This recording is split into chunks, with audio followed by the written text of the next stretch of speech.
Hello, everyone, and welcome to today's episode of SharePoint TV.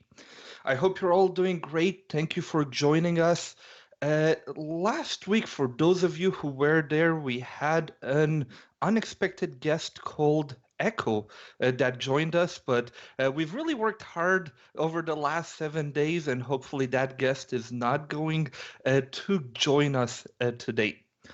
For those of you that are new to SharePoint TV and to the Twitch platform, the goal of SharePoint TV is really to talk to various experts, both from Microsoft, that can give us what's coming new from Microsoft. As you guys know, there's a small event coming up next week called Microsoft Ignite, as well as from the community, from people that actually implement Microsoft solutions at various customers. For those of you new to the platform, we're using Twitch for this. There is a chat on the right side of your screen, and it feels really weird for me now because I have to point to my left so you guys see it properly, but hopefully I pointed to the right direction. Yes, I did. So that chat is supposed to be active. We don't want this to be super official like a press release.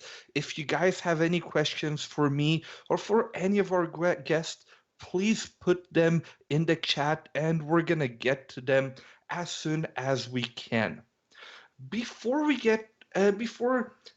have our first guest on, and we actually have two amazing guests today. We have Karuana from Microsoft, as well as Benjamin, that a lot of you know from, when you're watching a YouTube video that has nothing to do with SharePoint, and then you see Benjamin from ShareGate on the screen.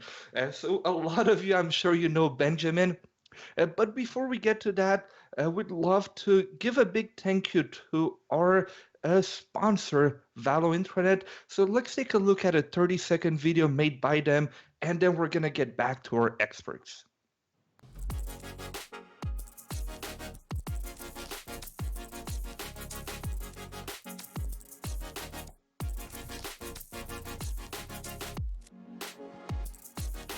Lyman, I'll let you give me the go just when this ends.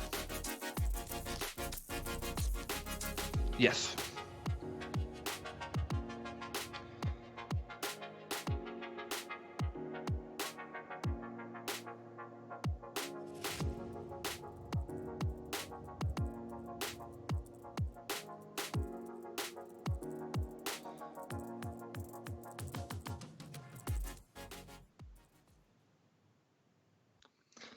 Awesome. Let's get started with our first guest, Karuana Gatimu. And I hope I really pronounced that correctly. Believe me, my name is Vlad Catrinescu. I know how it feels.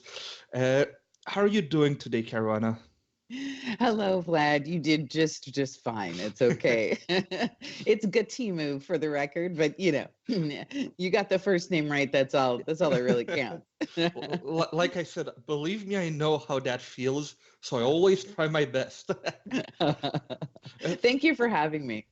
It's my pleasure. A quick note for those of you in the chat, if you can tell us if you hear the audio properly, if you can just confirm that in the chat, that would be awesome. And while we do that, Karuana, you've been at Microsoft almost 8 years now. Started off with SharePoint, now you've did multiple roles, and now you work with teams. Can you tell us a bit kind of your history at Microsoft and what you're doing today? Oh, I sure will. Yeah, Microsoft really has been my dream job. I've been in the Microsoft ecosystem my entire career, so going on 30 years now as a partner and a customer, and in the community as a consultant. And then I came to work at Microsoft, actually in Microsoft IT. To run SharePoint for Microsoft. I got to participate in moving it to the cloud and all of that transformation that was happening there. And then I worked on Yammer, on the Nokia acquisition, the launch of Power BI, the launch of Office 365 groups. And then my last role in IT was running Skype at Microsoft. for all of our 150,000 employees and all of our partners and what have you. And then luckily, I got scooped up by Microsoft Teams Engineering and got an even cooler job doing a lot of different things for Teams as we grew, because I joined them before preview, leading up to the role that I have now, which I kind of created myself as the lead of the customer advocacy group. So, I'm a big fan of taking charge of your own career and just telling people what you want to do. And if you're lucky, they'll let you do it. And that's been my history at Microsoft. That's awesome. And for some of our listeners, something that personally I find really great about Karuana is that even if she works at Microsoft, and we say that a lot of people at Microsoft just preach the best practice scenarios, implementing something at Microsoft is still implementing something at a company with 150,000 users. So believe it or not, they actually hit some of the same problems that we do hit at clients. So she has that experience of not only publishing blog posts on the tech community and giving best practices, but also the real world experience of what it's like to implement the tool for hundreds of thousands of people. So that's why I think the customer advocacy and adoption is perfect. Thank you so much. I really, you can see those battle scars if you look, but yeah, I really try to stay close to what I like to call truth from the trenches. How we think sometimes things are supposed to work and how they work out in the field are two different things. And so my job is really making sure that we're focused on the real situations that people are facing when they're implementing any kind of technology. It's really complicated, and we can make it easier. And that's really what my team is dedicated to, is streamlining that adoption process, having it be actionable out in the field with real humans of every size also, because Microsoft's always been really good at dealing with super large enterprises, but now we're really focused on trying to empower smaller organizations who are using our technology too. And that's a different thing. If you're one person being the IT admin and the evangelist and the trainer, that's really hard. And so we want to help those folks as well. Awesome. And right now you're working a lot with Teams, and I know Microsoft Ignite is next week. So we were joking around a bit earlier that you'd like to keep your blue badge working. So Yes. I'm not gonna get many new things from you that are gonna be announced next week. But there's actually been a blog post by Mark Cashman just 2 hours ago announcing kind of the full SharePoint experience in Teams with metadata, with everything. Can you talk a bit about that? And I'll share the blog post in the chat for people while you're at it. Absolutely. So, and I see in the chat that my AV wasn't synced. Hopefully we're resolving that. And thank you. I'm not a hero. I just like to serve the people that I work with. The work that we're doing between SharePoint and Teams, and actually Teams and all of our different services, is really about connective tissue, right? We want to make sure that the experience that people have in SharePoint in the browser is brought inside of Teams. So we've improved that experience so you can have different views, you can see all the metadata, all those rich experiences about file collaboration that you're used to from SharePoint. Many of them you can now see in Teams. And this is a theme. You're going to see more of it, right? In terms of us bringing those SharePoint features inside of Teams, and also for other things like Planner and Power BI and all the other pieces of Office 365. So for me, it's really exciting to see the hub for teamwork come more alive. I'm an old school SharePoint person, so I love everything about SharePoint, and I want to see it all light up inside of Teams. As someone, and kind of build up on a question we had in the chat, as someone that has really worked across multiple teams at Microsoft, as somebody mentions, I'm not going to try to pronounce the username, but there is some confusion in the famous what to use when, especially that I can chat with people on Teams, I can chat with them on Yammer, I can communicate with almost 15 different apps.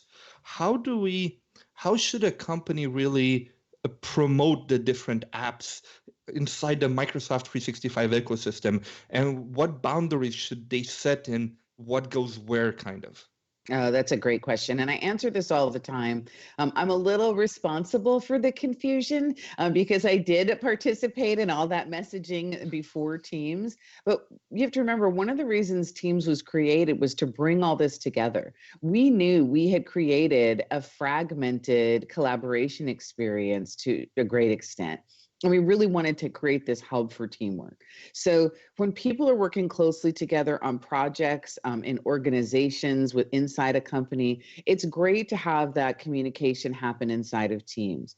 But the thing to remember is that Yammer has a very strong place in this collaboration set, especially for instance, I'll give you an example. When we launched Microsoft Teams inside Microsoft, we launched it with a Yammer community. And that Yammer community was public and open to all 150,000 employees for them to ask their questions and get support. So it was a community of interest, basically, that we did on Yammer. So I'm really excited to continue to have these two products work together. Email also has its place, right? I still get emails from outside the company from customers. But really, whenever possible, if you can center your work in Teams, that's a good thing. And it will reduce what we call context switching. Flipping back and forth between a bunch of different apps is really annoying to most users. And the one thing that is the differentiator for me is the fact that the mobile app in Teams is fantastic. So most of my communication is happening on my cell phone. Quite often, I do travel quite a bit. And that mobile device, knowing that I can chat with people, I can have meetings with people, I can talk about projects all in Teams from my mobile device is super important. So I think it's more the business scenarios where Yammer is important, where SharePoint pages create persistent content that is searchable and discoverable, like project reports. It's a little bit more static, maybe not so much conversation. Every use case has its hero application. And I saw in the chat too, you're right, we do need to do more communication about this. I know people are, kind of reticent about doing that because they don't want to tell everyone what to do and what to use. I'm a little less so. I like to tell people what to do because I feel like that's the only way we're going to clear up the confusion, right? So use Teams, use Yammer, use SharePoint, understand their hero scenarios, and when in doubt, you can send someone an email, right? But they all do work together.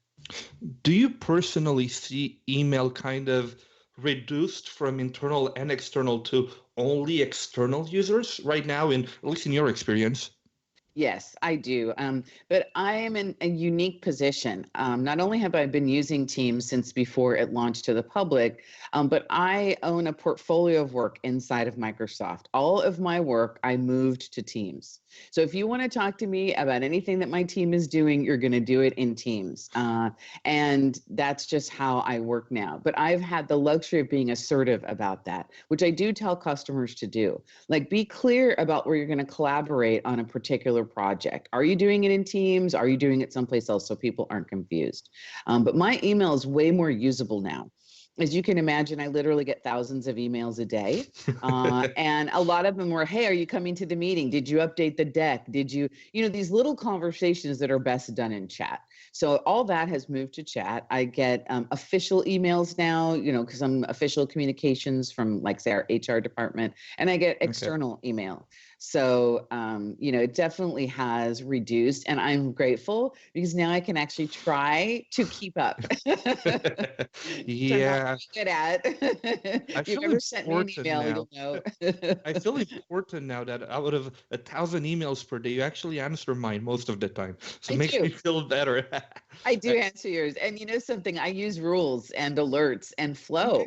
Right. I have Flow send me an alert when certain people email me. You were on that list. And so, and like my bosses, right, I'm always in perennial fear I'm going to miss something from one of my CVPs. So, I make sure that it alerts me. And that's really what's cool about Office 365 is being able to do that, build all that together really easily with a template. One last question until we change subject a bit. You said that you'd like to tell companies what they do, and I have a question here.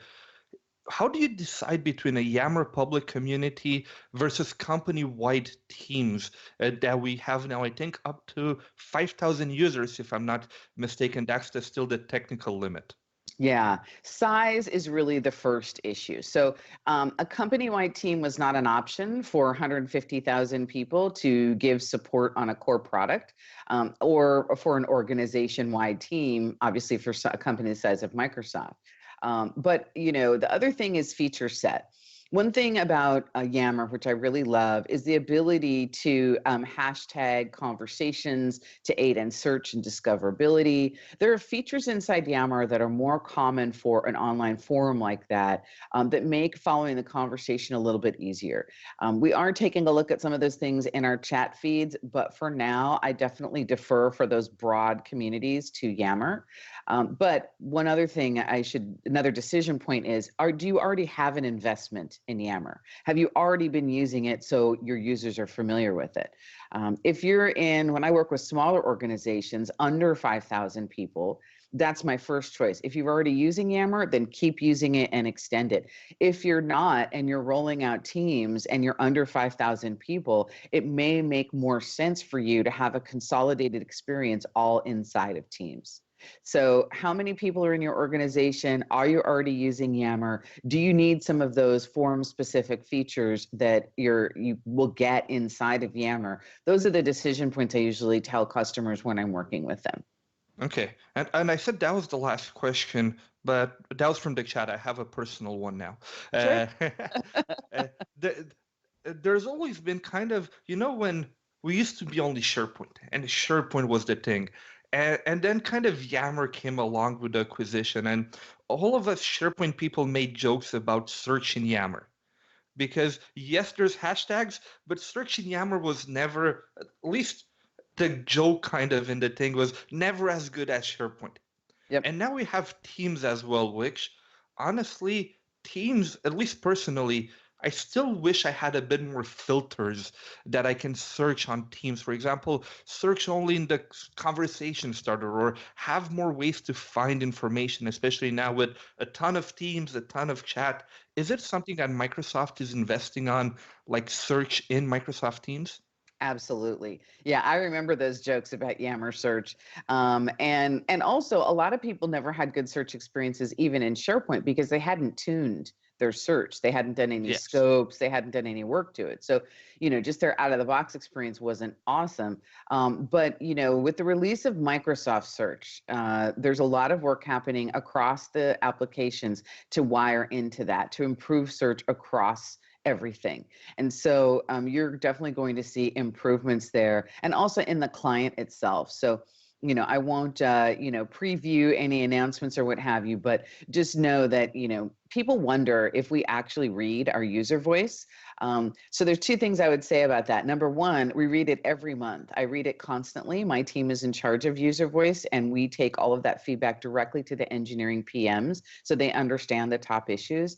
And number two, please be nice out there. We're actually real people. We really do care about the quality of our product. And sometimes the feedback we're seeing out there, I realize people can be frustrated, but I think they go a little far in our online forums sometimes. So be nice, because you're going to meet us someday at some conference. We are real people. We are doing everything we can to improve that experience. And there's definitely some best practices that I teach in my course. I'm the author of the Service Adoption Specialist course online.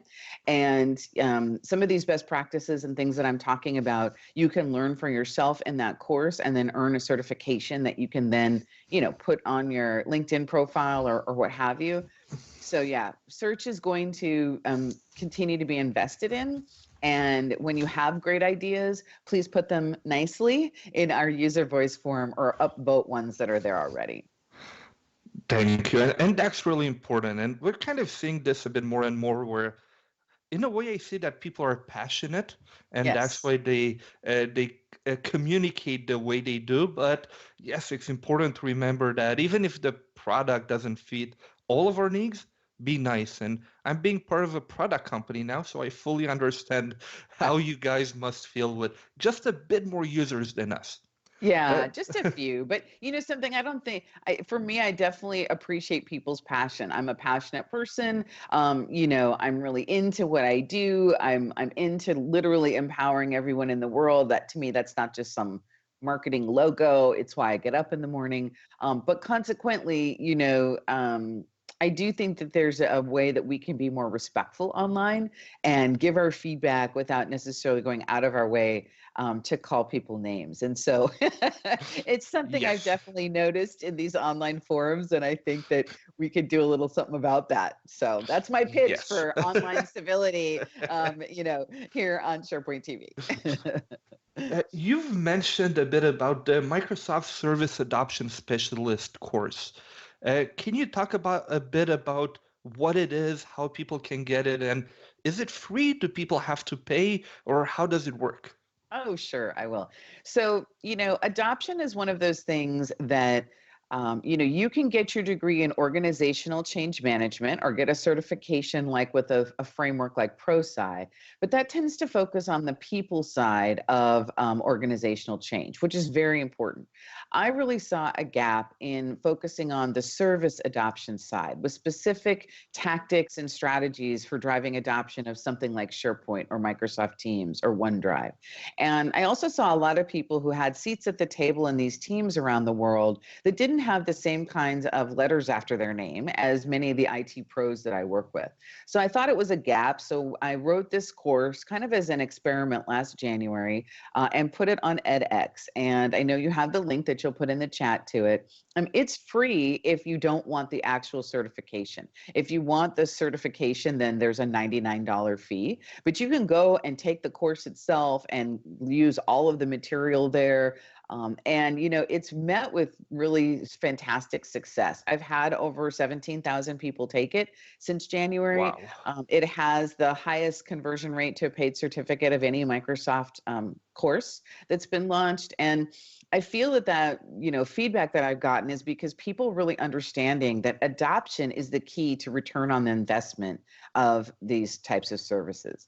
We did use Microsoft Teams as the example service as you go through and learn about the 6 key areas for driving adoption, but it's designed to work against any service. And over the next year, you're going to see us put out more modules for other products, things just like Search and OneDrive and what have you, and also to build people's skill, because if you take this course, you're going to have your baseline of skills. But there is a difference between doing it for one organization and doing it for multiples or very, very large organizations. So I'm an enterprise service adoption specialist. I have the military and global multinationals and all the complicated ones. And so want to help people build their skills in this area. I'm really excited about it. I feel like creating this particular role and really getting it validated from a company like Microsoft is important for the industry and also for women in this industry. Many of these people who do this work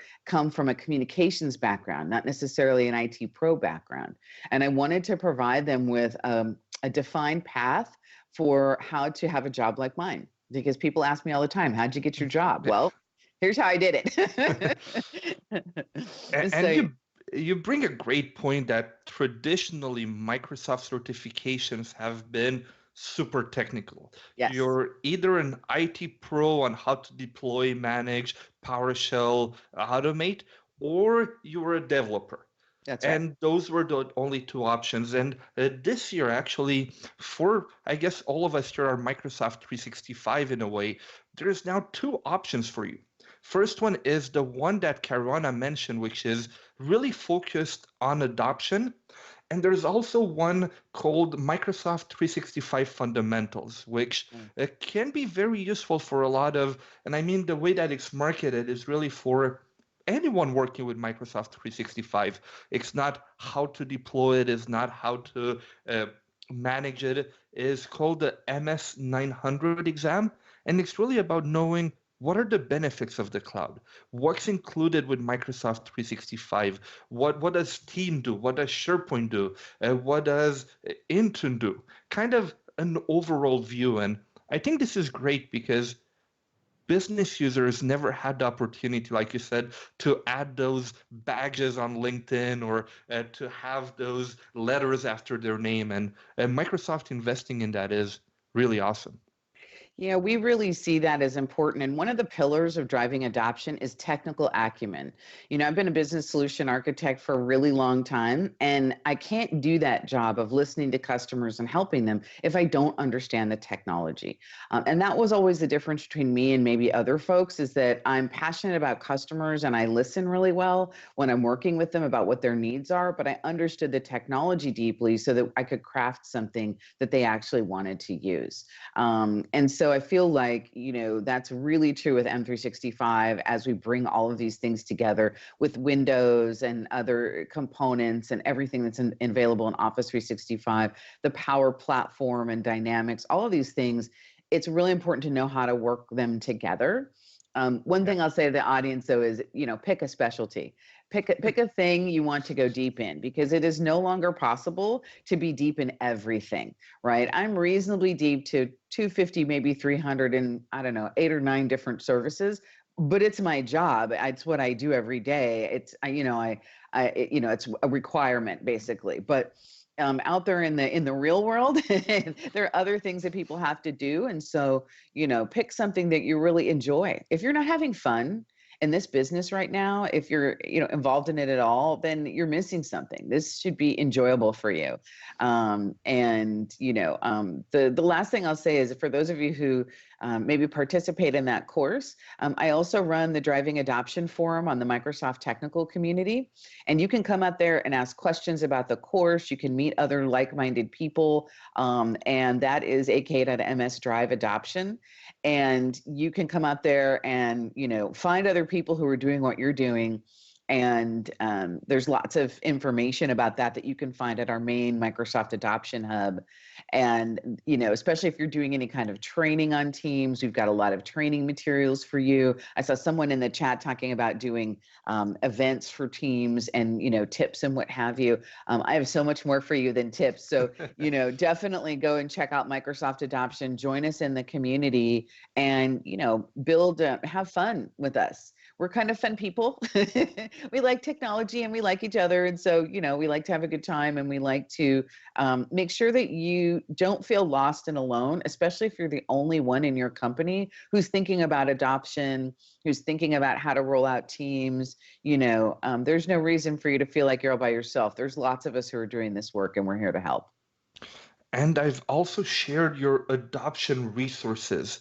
You have still on the tech community on resources.techcommunity.com. I know there's a short link, which is aka.ms/Microsoft adoption, but I don't want to type it, so I just copied it from my browser. That's But great. there's really adoption tools there for not only Teams, but really for search, for OneDrive, for Yep. security and compliance, Yammer. So, and those are really, especially talking about how I use them.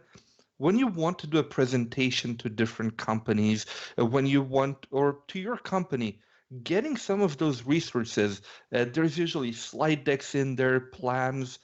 Look at what Microsoft is doing. They had experience with a bunch of other companies. They got best practices from all over the place. So you don't have to copy paste exactly what they did, but look at the ideas. You can copy paste, of course, but look at the ideas, merge their ideas with your slides, with what you want to do, and it's going to help you get started a lot quicker. And also have resources with somebody that has a lot of experience in doing it.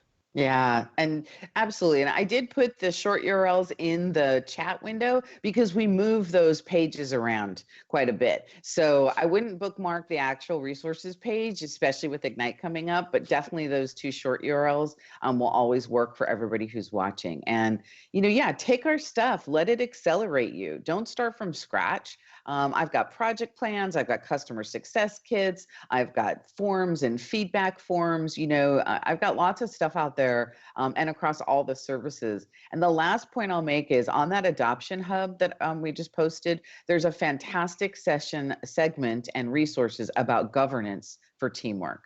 And I know that that's a topic we're going to keep talking about, but it's one of the main blockers for people trying to roll out teams is understanding how to govern it. And so, I won't steal anything from our next session or speaker, but I definitely want to make sure that people know that there are folks like Ben and myself and others who have great practices to help you govern Office 365. And so don't let that be a stopping point for you. We will help you with that. Awesome. Well, thank you very much for your time today, Karuana. I know you might still have a bit to prepare for next week. I love if you can still stay in the chat as we might have other questions. Absolutely. But I'd love to invite now Ben. How are you doing, Benjamin? Hey, how's it going? Good to see you. Good to see you, Ben. Funny story with Ben. We're both in Montreal. We both work in the same building, but I think I've seen him in Montreal less than 10 times in my life. Usually I see him in another city in the US or in Europe at a SharePoint conference. I never really get to see him in real person in Montreal. Or in the same building. And yeah, maybe today. I'll make it to the office today. I'll try to stop by and get a beer at your guys' offices. Ben, like I joked a bit before, a lot of people have seen you in YouTube, in Google Ads, at conferences across the globe. I think you've spoken at well over 100 conferences. But can you still do a quick introduction about yourself? Kind of where you come from for a background and what are you doing today? Sure. So my name is Benjamin Niaulin. I work at a company called ShareGate. My story started at SharePoint Conference 2011 in Anaheim, but really it started even before then, where I was a consultant and I did on something called SCCM, and believe it or not, Microsoft had a product called Scum. I used to work on that as well, and everything pulled me towards SharePoint. I went to the SharePoint Conference 2011 in Anaheim, and I realized that, hey, I think I already know a lot of this stuff. I can maybe try to share my knowledge through blogs and through speaking. And over time, I got to speaking at a lot more conferences, go to a lot more customers, and see a lot of the migrations as ShareGate started as a migration tool. So over the years, we've seen thousands and thousands, even today, a couple thousand a week using our products. So we've gone through that, and then eventually through governance, as once people move to Office 365, more and more wanted to make sure that they can scale, enable self-service, but also get the best adoption that they can and people using all of their products. So how can you make sure that as keep those services but stay in control? That's where we come from. I have a question for you that has really nothing to do with SharePoint, but it comes from the chat. How's your beard still pitch black? I don't know. I think DNA. I still remember, I think, first time I've seen you at a conference was actually the first time I was speaking as well at a SharePoint conference was in Toronto 2013. Wow. And I remember that's when you started having the beard. Before that, it was, and I'm sure there's still photos out there on the web of young Ben. Yeah, I've been Clean trying to get rid shave, of no them. nodding. I've been trying to get rid of them, but you can still find me without a beard on the internet. Awesome. I'll find one after and I'll put it in the chat just for fun. So lately you have been doing a lot of work with Office 365 groups, kind of all of the governance around it, enabling self-serve, and you've also been you've mentioned your SCCM background, which is pure IT pro, but then in SharePoint, you kind of went all the way to the user side of how users can do stuff and never talk to the IT pros. Where do you stay at today with kind of Office 365 groups, teams, and today's world of self-provisioning? Yeah, I think I learned that you have to find balance, especially in a cloud world where people can self-service whatever they want. They can go and get something else on the internet today, and in the future even more so. So IT's role really has to find that balance in between. And the reason I went into Office 365 groups in the first place is because I was appalled, confused, and that was back at Ignite 2015, where Office 365 groups had just kind of been introduced. I had a lot of confusion, so instead of panicking, I decided to better understand what was Office 365 groups, and I realized that it is really core to all things in the future for us in the productivity space. It's a membership provider that allows a group of people in one place to be managed in one place, to have access to all the tools that they need to get work done. So that would help the end users or people to get the things that they needed done without having a friction of asking for IT and waiting for IT to respond. And on the other side, we needed to make sure that all of the tools were there to manage guests. Oh, you found the picture. To make sure that everything was there. So that's essentially why I went into Office 365 groups in the first place. And I think anyone trying to figure out where operation, if they come from portals, definitely deep dive into, first and foremost, what is Office 365 groups? How does it work? Because everything in the future that you'll be touching, even though it may seem like something else, like a new Teams feature or a new SharePoint feature, will ultimately be in the background related somehow to that membership provider called Office 365 groups. And from a governance perspective, we all agree on the idea of how it should be. But kind of at the start, Microsoft, I think, didn't provide the tools to kind of enable governance around it. And there has been quite a few third-party tools around it now. But Microsoft kind of implemented some features. I was going to say out of the box, but I'm going to rephrase to out of the box with Azure AD Premium licenses. Can you talk to us about what are some of those features you can do purely with Microsoft? First and foremost, and I'm going to paste the link in the chat. It was from Karuana's suggestions, and I absolutely love that page. Go to Teamwork Governance and start from there. There's a couple of questions that you first need to figure out and answer before we look at features. Features will be there, whether you get them with PowerShell scripting, whether they're with settings, whether you pay for the premium licenses of Azure AD or you buy a third-party product. What you need to figure out is the questions that we have under that link that I absolutely love, as well as the inside of the team adoption, Microsoft adoption that she had posted earlier, I believe. There's a quick start guide to governance where you can figure out what will be the provisioning, what will be the security for guests around it, what would be the naming conventions. And I mean, those are endless. Quickly that I can point you towards. Not so much. You either have self-service on or off, but has nothing to do with Office 365 groups, really. That's a whole other concept. What I will recommend really is focusing on Azure AD.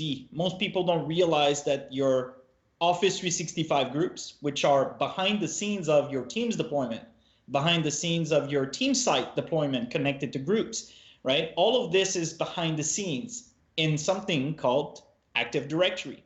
And every time you created an Office 365 tenant, you got one, no exception. Some people like to tell me, no, we did the ADFS, so we're using our on-prem. That's fine, but you also got an Office 365 one. It came with the deal, you got it. And in there, that's where all your Office 365 group settings are, because an Office 365 group, for me, is like the new version of security groups, really. I know no one at Microsoft will ever say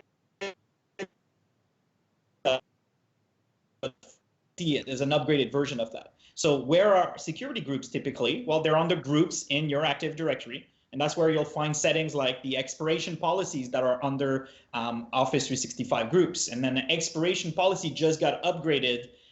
You can set a time after a group has been created to which it will expire automatically unless the group owners say, no, I want to keep it.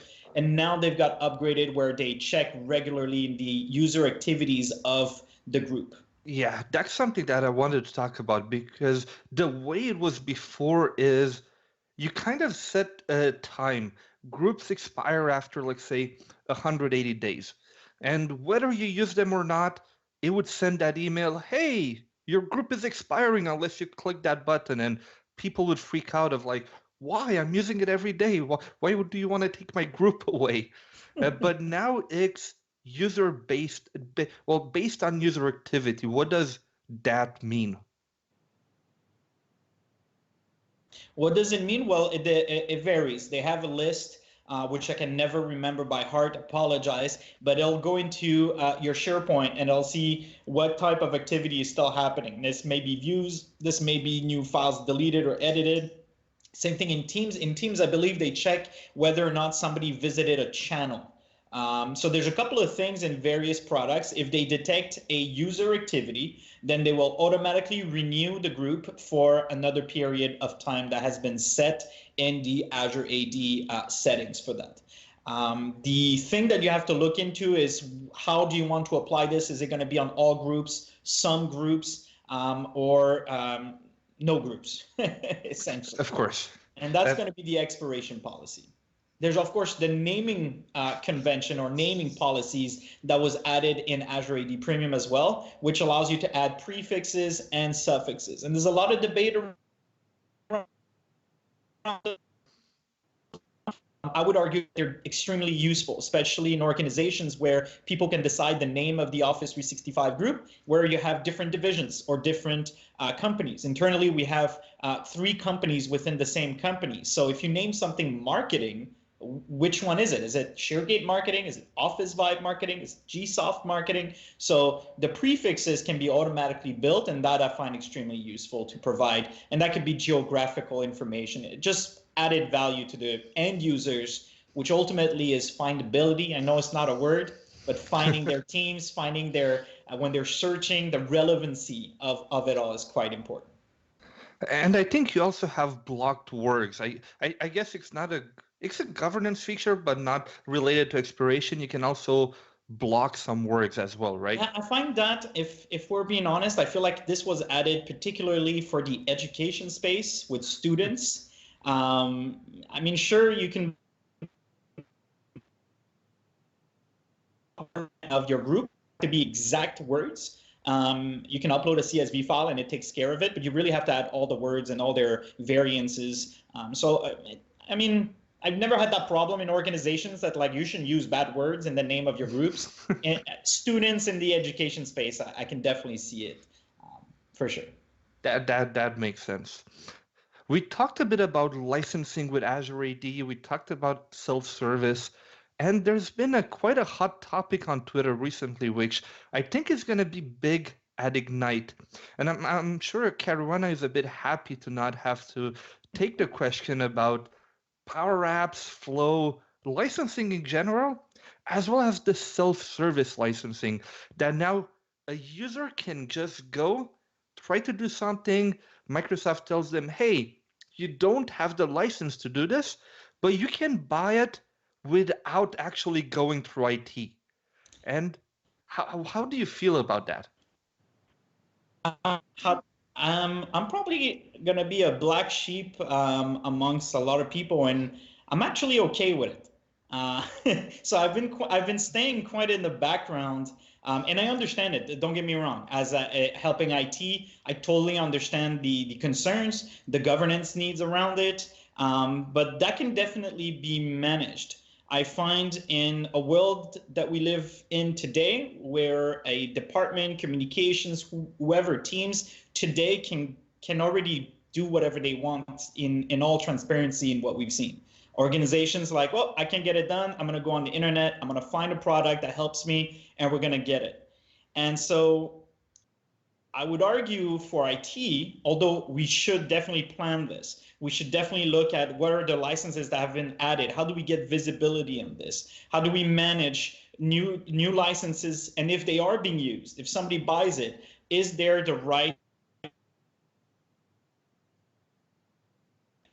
Right? So the security compliance is there for you. The sensitivity labels are there for you, the retention, and there's tons of governance available for you to work with. But allowing people to pay and get what they want, I think it's good. It's better than them leaving the organization's centralized content, which will give you added benefits in the future to have everything under the Office 365 and Microsoft 365 banner. Everything is about how it's actually going to be implemented. What does IT? I think we have literally almost no information to be able to make judgment on it. We should just pay attention and figure out how do we make sure that our needs are answered through it. But I'm not actually opposed to it, because I've seen things even in our own organization when all of a sudden I'm like, why are you guys using this product? How did this happen? Oh, we just went online. It's $12. Okay, but so I'm always trying to find that balance in between what people take it into control. So do you find, in a way, kind of the idea it's better to have shadow IT in Microsoft 365 than have shadow IT outside in a system that you do not control at all? Yes, exactly. And especially in the Office 365 space, we're comfortable. We have someone in PowerShell, or we have the expertise that is shared across communities against the tech community that is available online, and other like MVPs and speakers and conferences where you can find out, okay, Microsoft just enabled self-service to purchase Flow licenses. And I know that I have a lot of Flow governance that's available, where if somebody connects SharePoint, I can block another connector and whatnot. So I can take care of that. I can run PowerShell scripts if there's nothing in the admin center that shows me new licenses that have been added or whatnot. So I feel that we're at 365 and have that shadow IT you're talking about there, rather than trying to look for and chasing across a large organization, various offices, what are the other SaaS platforms that people are using that I may not know about, for sure. For those of you also, kind of a quick note that has, in a way, everything to do and nothing to do with shadow IT. There's actually a Microsoft product called Cloud App Security, if I remember correctly, that what that product does, which is really, really cool. It's part of Microsoft 365, or the EMS part if you don't have the M365. It actually looks at all of the network traffic in your organization, and then it can tell you, hey, some people are using Dropbox, some people are using Trello, and even up to kind of notifying. And I think they have something like 5,000 apps that they can automatically detect. And then for each one of those apps, it kind of gives you a security score. So then you can set alerts. It's like, hey, you have people using this app with a really low security score, and allows you to kind of control the shadow IT inside the organization. This way, at least, even if you don't want to do nothing, at least you know what people are using without actually having to ask them. It really looks at the network level, the traffic that goes through your firewall and through your reverse proxies, and analyzes that information. Absolutely agree. A few other questions, since we're on the topic of licensing. Licensing has always been a separate PhD at Microsoft. I always joke about it. Whenever somebody asks me about licensing, I try to avoid the question and tell them I'm not giving legal advice. Ask somebody else. Power Apps, I mean, SharePoint, Office 365, Microsoft 365 has been super, at least in my opinion, has been clear for us. But now that we talk about an Office 365, well, a SharePoint admin needing to know Flow licensing, Azure AD licensing, and Flow licensing, I think, changed twice in the last 2 years. It completely changed again in October. Do you have any tips for SharePoint people or kind of teamwork admins to stay up to date with what they can use, what they cannot use, and all of this? That's a very good question. I don't think we have a perfect answer. Definitely stay up to date in the tech community website where almost everything is always being shared there. I know someone recently posted an extensive blog as well on the whole flow and Power Apps licensing. But I don't have honestly, I don't have a perfect answer in terms of licensing management. It's always been a bit chaotic.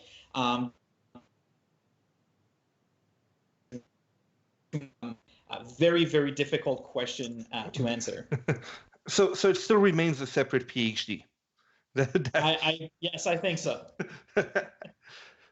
We talked about 365 groups. That's kind of what brought us into this space. But I want to talk about another of your, I would have to say, specialties, migration.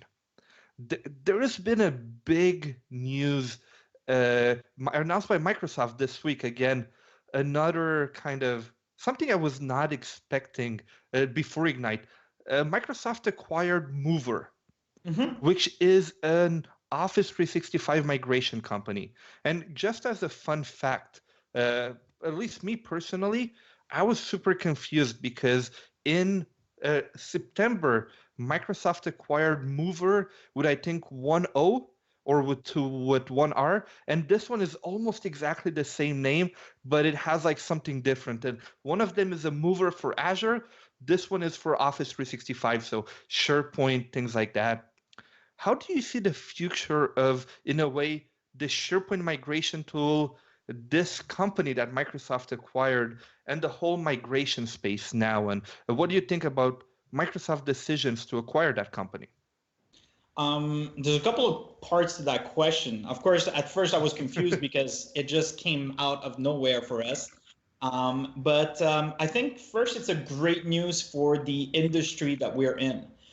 If Microsoft is spending money to acquire companies in the Office 365 space, in the SharePoint space, why it's good for us is that it's going to attract VCs or venture capitalists to invest in new products and new software companies in our space, which means new solutions, more competition, which means ultimately it's good for companies and end users of that platform. So it's good because it attracts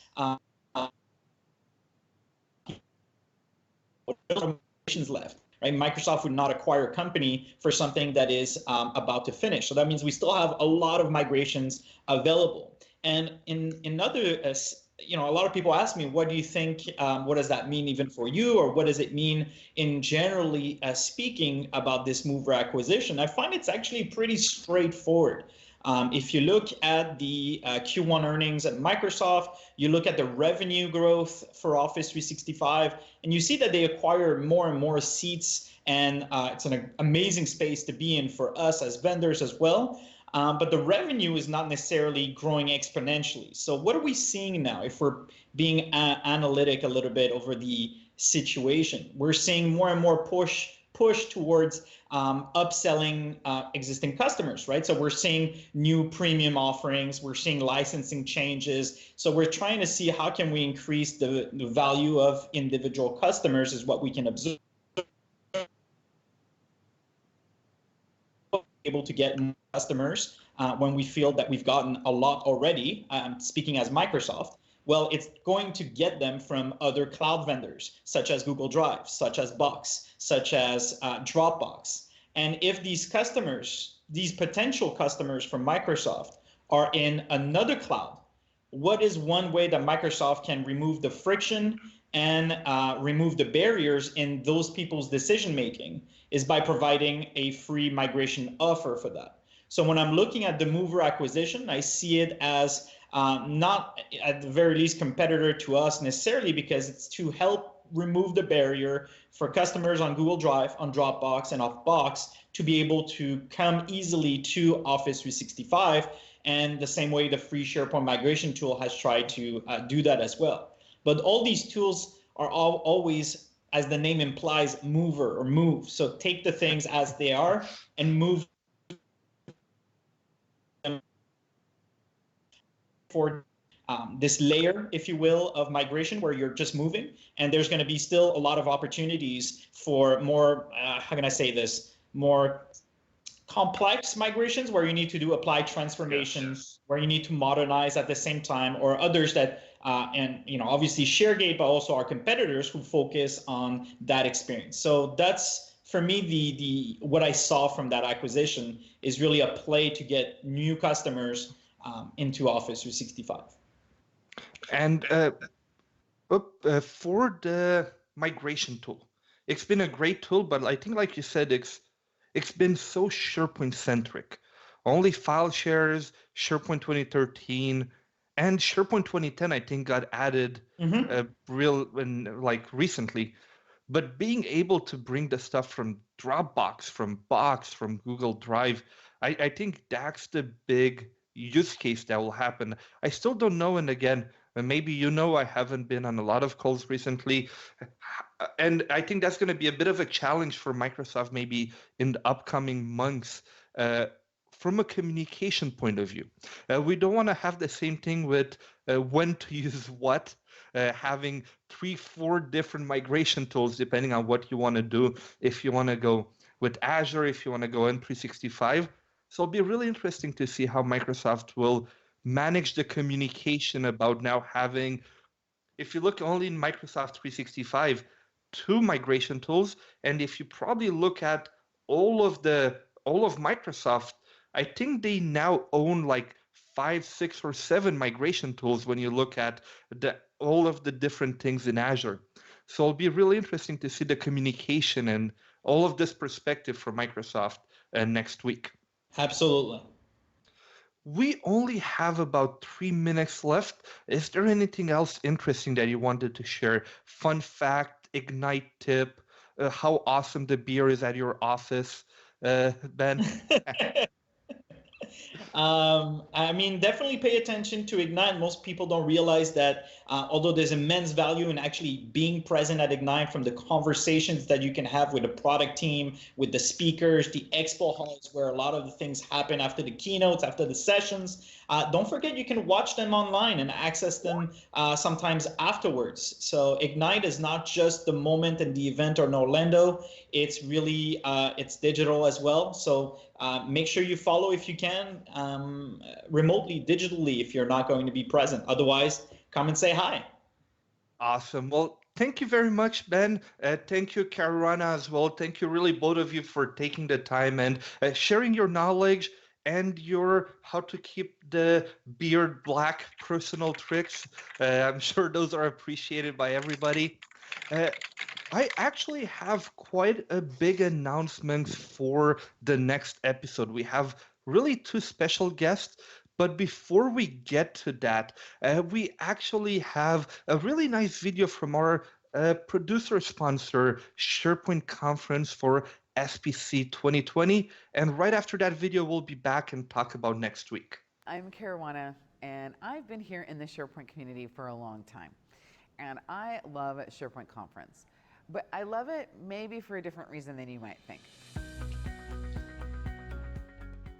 You know I love the technology. I love SharePoint, and I love everything about Microsoft 365. But the real reason I love SharePoint Conference is because of our community. The people who I've met here that have helped me over the last 11 years of my journey are actual friends of mine. I can go to them for help about career planning, about technical issues, or about deployment challenges that I'm having. You should come to this conference if you're an IT pro, if you're a developer, if you're a business user, maybe somebody just gave you SharePoint to be accountable for. Come and join us, meet people, join our community, and learn about the technology. I love all the sessions that are at SharePoint Conference. They're delivered by MVPs and industry influencers, but they're also delivered by customers just like you. We always have a diversity and inclusion track, and those sessions are exceptional for career building and meeting other people who are interested in driving innovation and having really diverse teams. If you're a first timer here at SharePoint Conference, there's 3 things you should do. Plan your schedule and take at least 1 course that's outside of your normal day-to-day activity. Plan your lunches, make sure that you're meeting people and getting integrated into this fantastic community. And ask questions, stay curious. We're all here to help answer your questions We really like that. There aren't any dumb questions. So make sure that you are connecting with all of us and having a good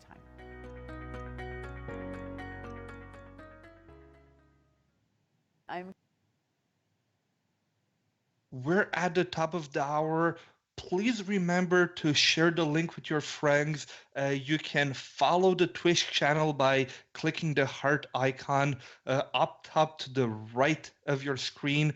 And really, this video recording will also be up as a recording, so you can share that with your colleagues and friends as well. Now let's talk about next week.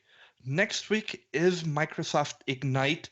Wednesday next week, after all of the announcements will be really fresh off the press, we're actually going to have two really big names, Dan Holm and Jeff Tepper, join us live from Microsoft Ignite. So we're really going to be able to discuss about the stuff that just got announced, how it impacts people, and really about the whole Ignite experience and what both Jeff and Dan are looking forward to in the coming year. Thank you all for joining us today. I really appreciate your time and super happy that I only failed on the audio at the last minute. We almost had no complaints on the audio, but I had to ruin it in the last 2 minutes of the show. I'll do my best next time to keep the whole hour without any audio problems. But thank you guys very much for joining. Thank you very much to SharePoint Conference and Valo for making this possible. And have a great rest of the week. You're halfway there.